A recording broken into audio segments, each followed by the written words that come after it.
morning.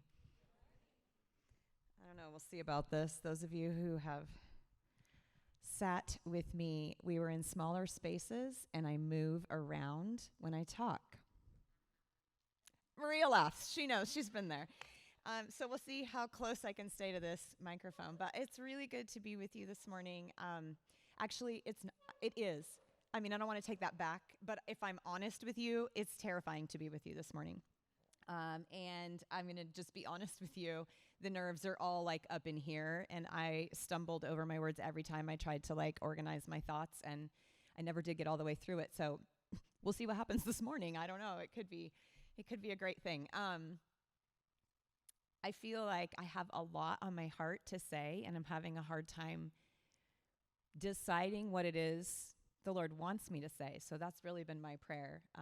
If it looks like I pause and stop, it might be because I'm feeling like the Lord's saying, not that. And I'm going to try and obey. As I was praying this morning and in tears saying, it's not coming together, it's not working. This is the song he gave me. Say what you need to say.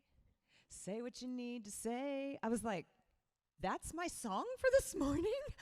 Like, can you give me a little bit, something a little more tangible? So we're going to talk about love today. And I love the songs that we sang are so much a reminder of God's love for us and his willingness to abandon everything else for us. And I want us to sit and soak in that. And we're going to look at a passage together today. And I think I'm going to actually move fairly quickly through that because then I'm going to ask us if we'll sit on a different side of the fence for a minute and see God's love from a new angle. So for those of you who maybe don't know me or very much about me, I just wanted to give a little intro. And Olivia, I told you that I was going to do slides. You're just going to have to figure out what I'm talking about and join me where you can. Okay? Is that good? Okay. Okay, so we're going to skip to the picture of my round one family. So this is my round one family. And I say that because I'm on round two right now. And so this is where we started. This is Paul and I with our 4 kids. Anna is our oldest, and then Kevin's in the middle. Emma is next to Paul, and our youngest, Yulisa. This was taken about 7 years ago, but we have a lot of family history and story, and this is one of the last pictures I have of us all together. Oh my gosh, I'm not supposed to cry till the end. So this is a very special picture to me. So 7 years ago was our last chance to be all together in one place. So this is round one, and this is a place where Do you have a thing like when you're growing up where you feel like you have this one quality or character where you just feel like God put it in your heart and he like gifted it to you, and it's the thing that you're drawn to all the time, and he continues to use you in that, and sometimes it's a gift that also comes with the fruit of the Spirit, and then it just expands even bigger when the Spirit's in you and using you. Well, for me, that was love. Like for as long as I can remember, love has been something that has drawn me to feel loved, to give love, to care for people. It's a natural bent for me to care. It's not always with pure motives. We learn that as we go, right? But like the thing that I'm most naturally bent toward is just really to sense the needs of others and lean in and try and take care of that. And this became my practice area. All 4 of our kids are adopted. They all come with their own stories and backgrounds before they even got to meet me. And I had my own story and background before I ever got to meet them. And you put all that together, and sometimes it's a giant explosive pot of stew. And this was the place where God began to really transform my understanding of what it meant to really love with true love. Okay, next picture, Olivia. Round 2. This is my round 2 family. Yuli gets to be in both because she's a sophomore right now at Vanguard University in California. So she's kind of still dependent on us. I kind of count her. She's still in the family. All the others are in other places doing their own things. And then Monroe. He's the reason we're a round 2 family. This is our grandson. He just turned 5 over fall break. He's our oldest daughter, Anna's son, but he's been living with us for about 3.5 years, and he is a kick. And I will tell you from experience that hindsight really is wonderful when it comes to parenting. And when you've raised 4 and it's been not the easiest 4, and then you get the 5th and it's a grandkid, you're like, oh, dude, I got this. Like, this is just absolutely no problem. And so besides being exhausted every day, which is what happens when you have a preschool kid in your home, and that's also why we do it when we're 20 and 30, not 50 something. But he's a gem. So this is my round 2 family where I'm learning a new kind of true love and what that really looks like. One of the heroes that I had growing up was Mother Teresa, and I'm sure it's because she's like the epitome of love in action. I loved that she wasn't scared of loving people in hard places. And as hard as I know the life was that she lived, she seemed to do it with joy. And I was just drawn to that. And I'm gonna pull from her a little bit today. So that's a piece of context that's helpful. And then the other thing that I think is going to be a little bit helpful in knowing who I am is live love. Many of you know, maybe there's a picture. I can't remember, Olivia. Hey, there it is. So Paul and I, we have an organization in downtown Chandler called Live Love. It's also in Malawi, Africa, actually. And I have some dear friends that work with us and love with us. But really, it's kind of become like the core of our life, and it's the central guiding focus. And really, the development of Live Love was to figure out how do we ourselves and invite others into this challenge of daily living love. How do we live full lives, full of love, in action every day? And if you've ever heard Paul talk ever, he's probably used the verse 1 John 3:18, because I don't think he knows how to talk without sharing that verse. It's so much a part of his life. Dear children, let us not love with words and tongue, but in action and in truth. This is who we are. This is another element of this love journey for me, where I feel like I'm saying, yes, love is action. Love is, I earn the right to be heard. I lead with action. I follow with words. I do what Jesus did. This is who I am. This is where I'm coming to you from this morning. And I want to just spend a few minutes in 1 John chapter 3, the verses leading up to this 18. So if you want, you can turn there. Otherwise, I think it's in, yep, there it is. She's got me. So 1 John chapter 3, I am going to start in verse 16. We know what real love is because Jesus gave up his life for us. So we also ought to give up our lives for our brothers and sisters. If someone has enough money to live well and sees a brother or sister in need but shows no compassion, how can God's love be in that person? Dear children, let's not merely say that we love each other. Let us show the truth by our actions. Our actions will show that we belong to the truth, so we will be confident when we stand before God. If I had to answer the question, what is true love? This is where I would go. I would come here and I would look at this and I would say, the first thing it says is, we know what real love or true love is because Jesus. And it doesn't say what that is, but it says because Jesus gave up his life for us. And then it adds, and so you ought to do the same thing for each other. And if on first glance you look at that and you think, oh man, to die for someone, yeah, it's big. That's a big thing. But here's the thing. I'm not sure that that's what John is referring to only. I'm not saying it's not part of it. But you know how in Elijah, when we studied those mountaintop experiences where there's the big event that we all focus on and we forget that really that mountaintop experience is just an accumulation of all the day-to-day decisions that we make in the direction of that mountaintop experience. And I think that this is what John's referring to. And the reason I think this is because of a couple passages in the Gospel of John. I'm going to go real fast to them. But Jesus himself is talking, and in John chapter 10, he's describing himself as the Good Shepherd. And he says, starting in verse 14, I am the Good Shepherd. I know my own sheep, and they know me. just as my Father knows me and I know the Father. So I sacrifice my life for the sheep. Jump down to 17. The Father loves me because I sacrifice my life so I may take it back again. No one can take my life from me. I sacrifice it voluntarily, for I have the authority to lay it down when I want to, and I'm able to take it up again. For this is what my Father has commanded. That seems like more than a one-time deal. He's saying, I can lay it down when I want. I can take it back when I want. This is what God's commanded of me, is to be willing, voluntarily. No one took his life.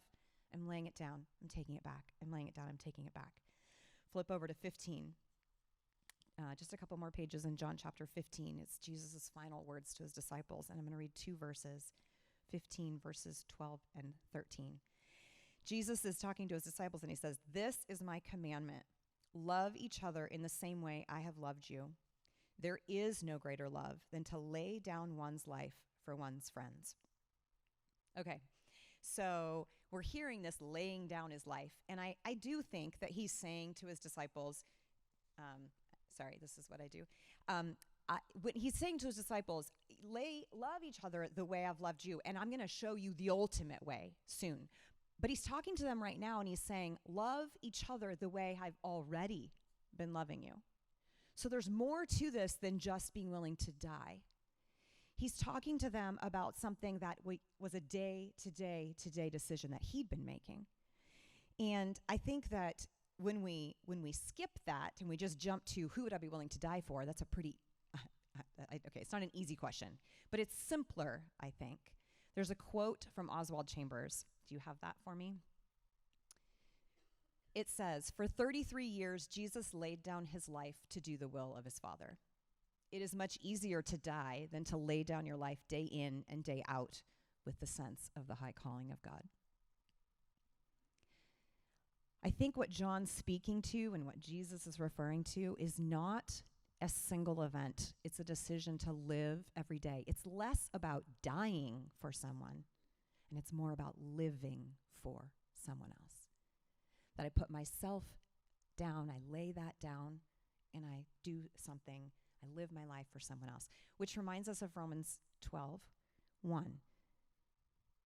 And in Romans 12, I'm just going to flip because my brain may or may not be able to get it to you. In Romans, Paul's done all these chapters, 11 chapters of this is what God's done for us, this is what God's done for us, this is what God's done for us. And then he gets to 12 and he says, so, dear brothers and sisters, I plead with you in response to give your bodies to God because of all he's done for you. Let them be a living and holy sacrifice, the kind he will find acceptable. This is the true way to worship me. So we're living sacrifices day in and day out. Maybe true love is to love like Jesus, willingly laying down my life each day. And what if laying down, this could be the tiniest thing and the biggest thing. One of the ways I tried to practice this over the last 2 weeks is I decided to lay down my to-do list. Have you ever done that? Like, not because you're sick of it and I can't get it done and I'm just over it.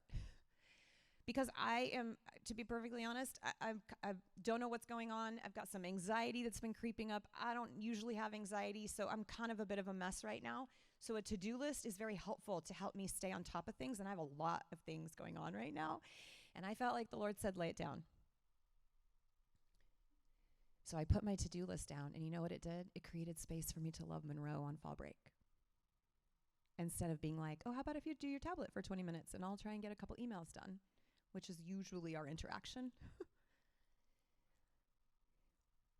What if it's laying down our need to be right?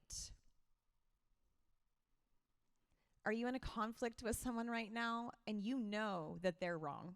It's clear. But what if loving them like Jesus means laying down my need to be seen as right so that we can have peace and I can love you well? What if it means laying down my right to anything? I feel like we walk around a lot saying, yeah, but I have a right to... like, yeah, man, you do. And then I'm thinking, do you? Do I? I have read the Bible all the way through, not in a summer like Crystal asked, but like over a course of a year, multiple times. And I cannot find that anywhere. I think there's one time I think of when Jesus may have said, I have a right, and it's in like Philippians, and he's like, I had the right to the throne. I was at the right hand of God, but I did not cling to my right. Instead, I humbled myself and came to earth as a baby. That's our model. So what if laying myself down looks like that? What if that's the way that we love each other well? This is the place, these daily decisions, where theory meets reality and love becomes an act of faith. Faith and love. Why? Why do we need faith in order to love like Jesus? Mother Teresa helped me out with this. She says, all we need to do is pray and start loving one another well. That's it. Just pray and love each other well. And I'm thinking, okay, yes, I agree with both of those things. Why is it important to pray to love well? Here's how she breaks it down. She has this whole series of things, and these are just two of them. The fruit of prayer is faith.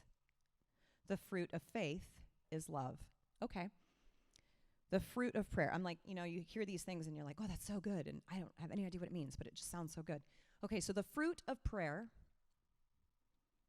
is faith. So if I am planting seeds of prayer, I'm spending time with the Lord, I'm listening, I'm confessing, I'm admitting my dependence, I'm asking to be filled, I'm planting, I'm watering, I'm cultivating. What grows from that is my faith. My faith that allows me to trust him to fulfill his promises. It trusts him to believe who he says he is, to believe who he says I am.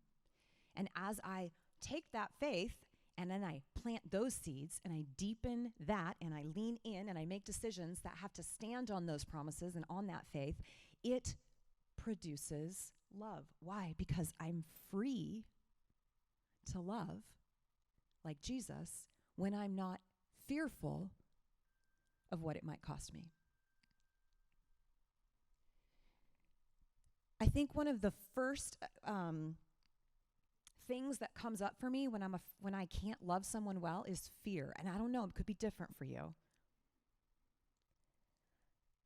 But I want to tell you a parable that you may not have heard before. It's called the parable of the obedient daughter.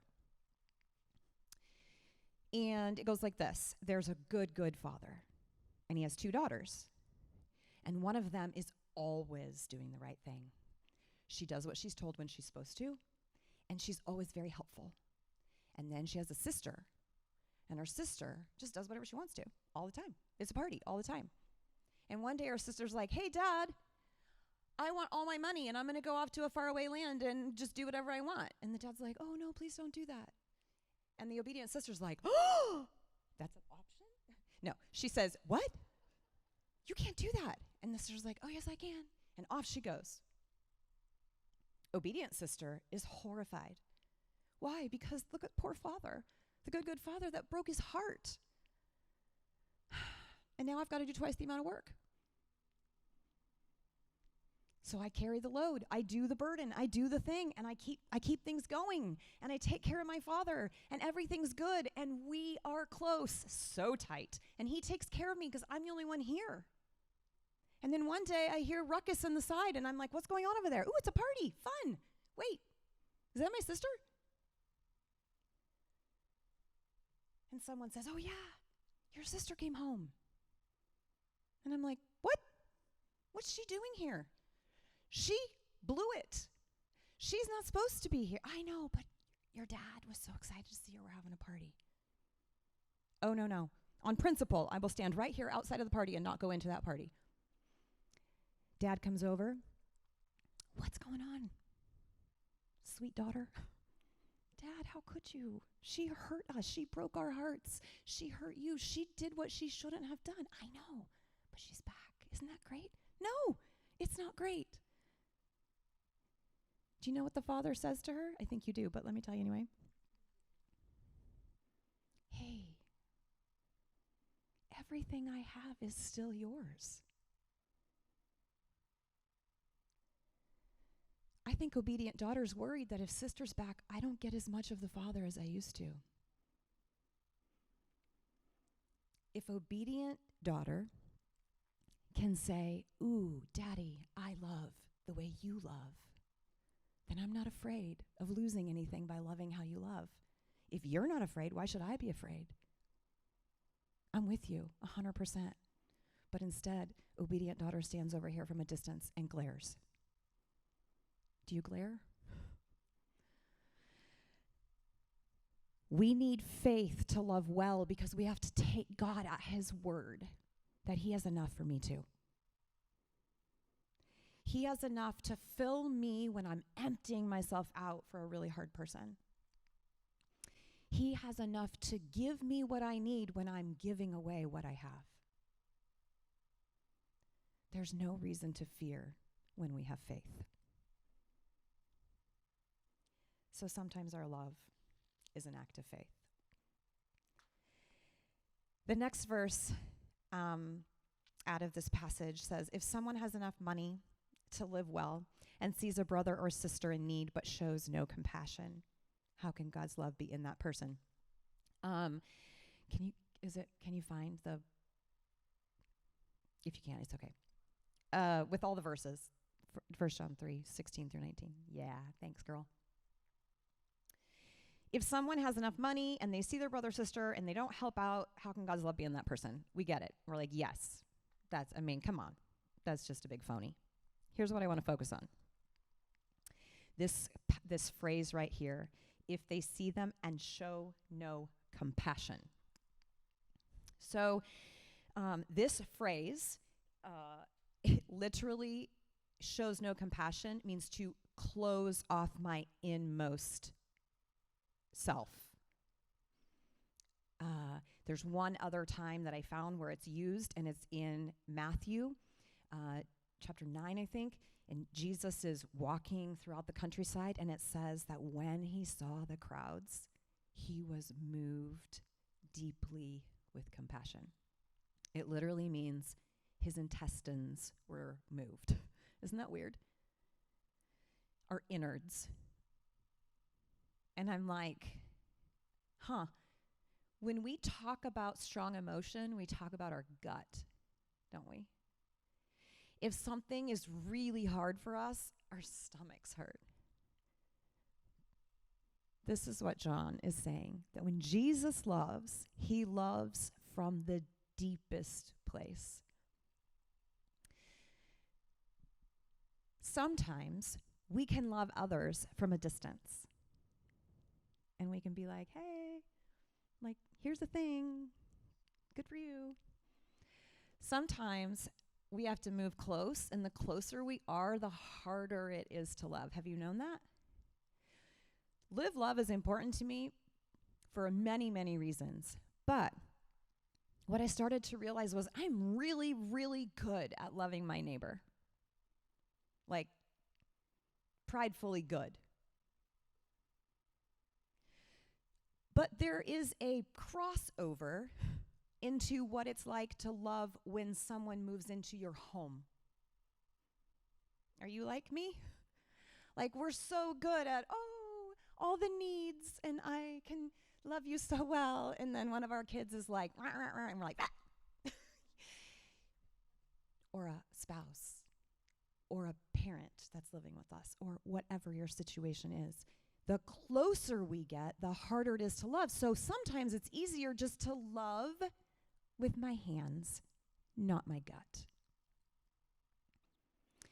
And we can do that. There's a lot of opportunity for that. But true love requires us to get close.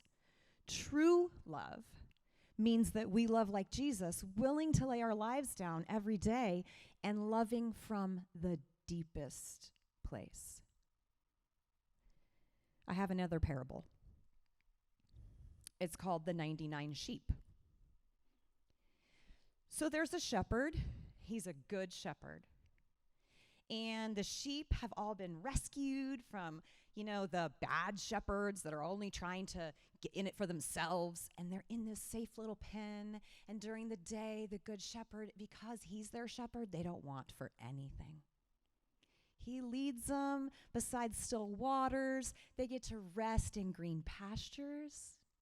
Oh, and when they're struggling, he restores their soul. So beautiful. When the enemy comes and it's scary and it's dark and there's a storm, the shepherd is present right there with them. Oh, it's the best life you could ever ask for. But there's just one problem. Lisa Lamb won't stay in the pen. So the lambs wake up and the sheep are like, oh, what's going on this morning? Lisa's gone again. What? How many times is this going to happen? I don't know. I don't know where she went this time. She's off, and who knows who he's going to find. Well, where's the good shepherd? Oh, he's out looking for her. What? Not again. Yeah, again. Who's he going to find her with this time? I don't know. Do you think she'll come back? I don't know. Well, how long is he going to be gone? What are we supposed to do while he's gone? I mean, who's going to take care of us? Who's going to do all the stuff that we need done? Are you feeling it? The good shepherd returns. I found Lisa. The sheep are like,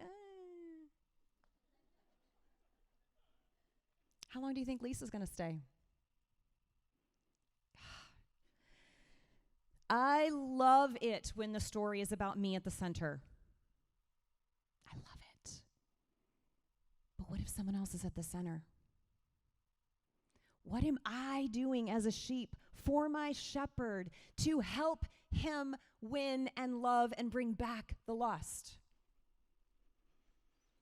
Part of loving like Jesus is to love like Jesus. And I think sometimes we get so comfy in being loved by Jesus that we forget that Jesus is like, I did all that so that you could be like me and do it. How are we talking about the people outside of our circle? How are we putting an arm's length out? Where are we willing to say, Jesus, show me the lost one. I want to go with you to find her. We have to love from the deepest part of ourselves. It's exhausting, but it's what God asks of us. We have to get close.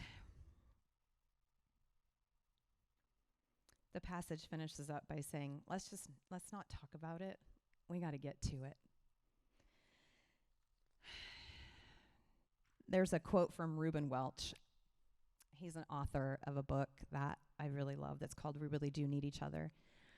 He says, as long as I read that verse and say I'd be willing to die if I have to, I can go my way untouched and unrebuked.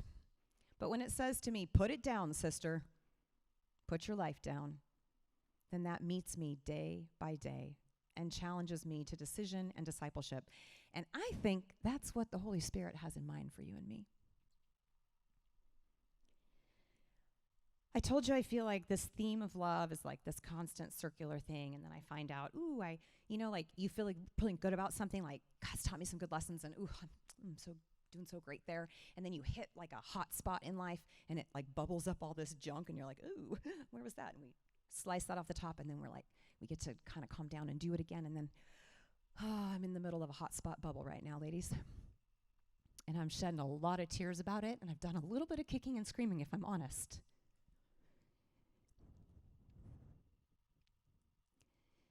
Our son, Kevin, was arrested in 2016, and he's been serving his time since then. It'll be just short of 6 years coming up in November. Good news, early release. He's out on Monday. And I have done a dang good job loving that kid from a distance. And I don't want him in jail. I'm so happy he gets out, but I'll be honest, life with Kevin was not easy. Our family suffered a lot of hurt. He was a hurt kid. He has a hard background.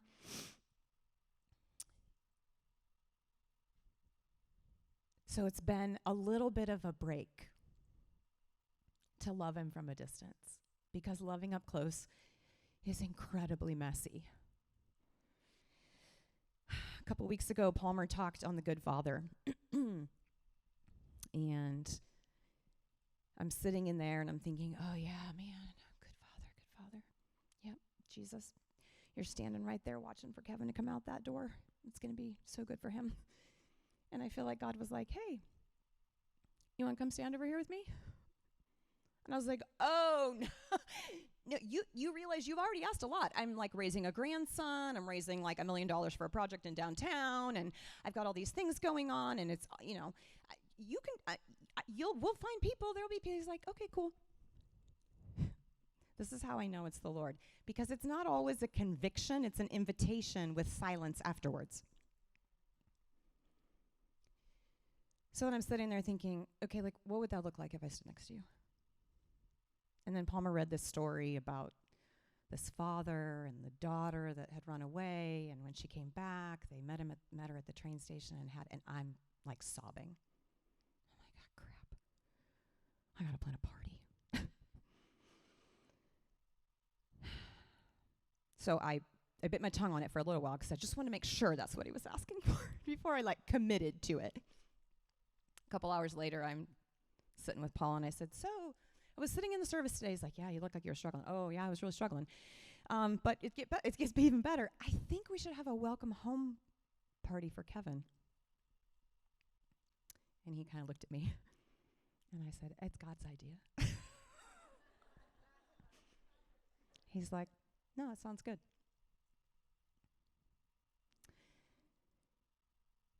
Obedience isn't easy.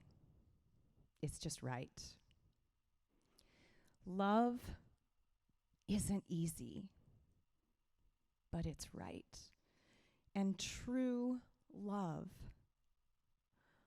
looks a lot like Jesus, who's willingly laying down his life every day and loving us from the deepest place. So if I want to love like Jesus, I got to willingly lay myself down day to day to day. I'm not talking about a mountaintop experience. I'm talking about this work right here. Because you don't know, I don't know what the accumulation of these things might mean for a mountaintop that's coming. It takes a lot of practice, ladies. Doing things different, living different, loving different, thinking different, it takes practice. And we have to start somewhere. It's not going to come natural. We are self-centered. I don't care how great I think I am at loving. I'm still selfish. It's just who we are. The difference is we learn to recognize it. And we confess it. And we get on our knees and say, okay, now what? So I want to invite you, one, to pray with and for me Monday. It's big. And then every day after. But I also want to ask you to consider, we're maybe not going to have time to do the discussion questions today, but I want you to really think about, Lord, where am I loving from a distance and you want me to move close? Where do I need to trust you and put my faith in your promises? What's the promise that I need to hear and be reminded of so that I'm free to love? Jesus, when he was looking at the cross, it says he knew that he'd come from God and that he would go back to him. He knew who he was and what his mission was, so he could get through that thing. He was free. He wasn't afraid. I'm not saying it was easy for him. I'm saying he chose to put his faith in the promise that God said, we're going to get through it. Where's the place where God's asking you to trust him? That he's enough. If you give everything you have away, he's enough to get you through that. I'm going to pray, and then I think we have a song. Where are you, my friend?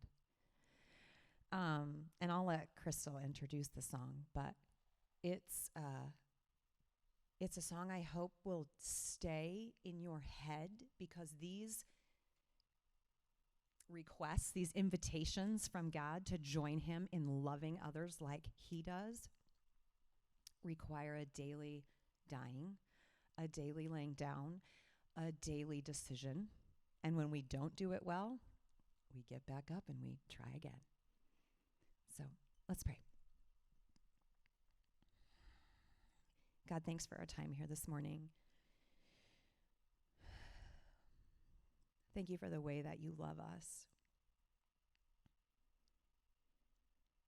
God, help us not to hold that for ourselves.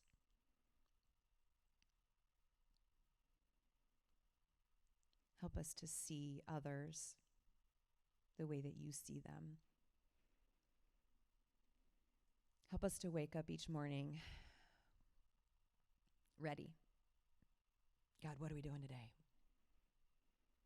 Help us to hear your invitation. And I know sometimes we need to take a minute and count the cost, but God, give us courage to accept your invitation.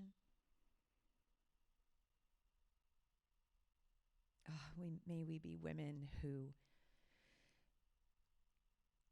like you, chase others down. There's no lie you won't break down, or wall you won't break down. All the things that you do for us, God, help us to be willing to do the same for the other. Thank you that we have your Spirit to help us do it, because we know we can't do it on our own.